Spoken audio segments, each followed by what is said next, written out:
d'un possible conflit entre la Chine et les États-Unis. Alors avec un conflit en Ukraine, avec un conflit en Israël, ce multifront et les rapports de force internationaux qui changent, on apprend dans le même temps, Nivine, que l'armée américaine est désormais une armée sous-dotée.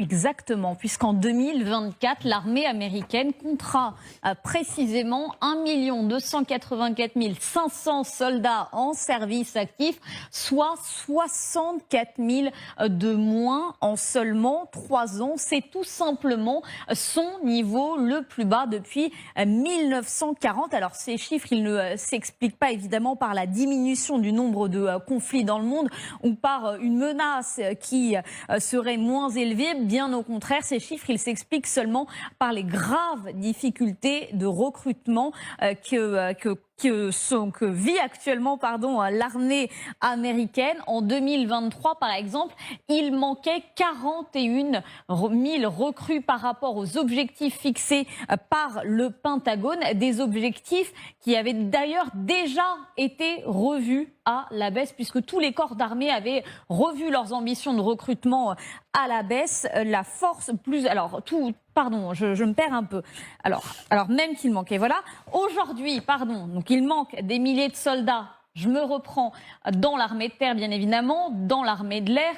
Parmi la marine, les seuls corps des marines et les forces spatiales s'en sortent bien. Pour le reste, c'est extrêmement compliqué, nous disent donc les représentants du Pentagone. Selon le sous-secrétaire d'État par intérim, chargé notamment du personnel et de la préparation, eh bien, dans certaines unités, c'est très compliqué. Alors comment expliquer cela? Plusieurs raisons.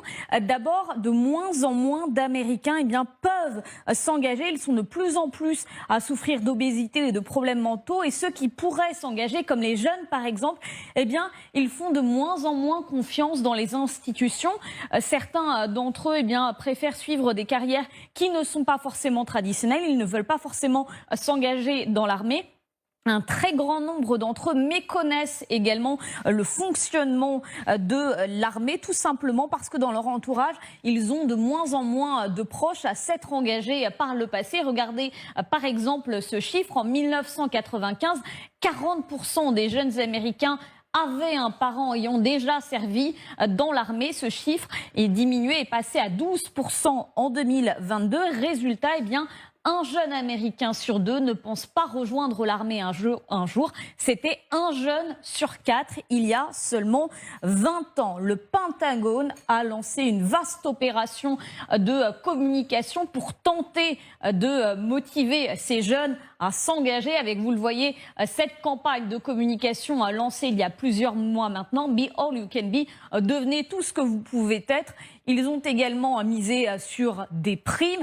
Certains corps d'armée ont même revu leurs ambitions de recrutement à la baisse, voire les critères même de sélection. Mais pour l'instant, ça n'a pas l'air de fonctionner, s'alarme le Pentagone. Si ce problème dure et évidemment s'il s'accentue au fur et à mesure des années, un retour de la conscription n'est pas totalement exclu, disent les responsables américains, même si pour l'heure, il n'est pas évidemment envisagé.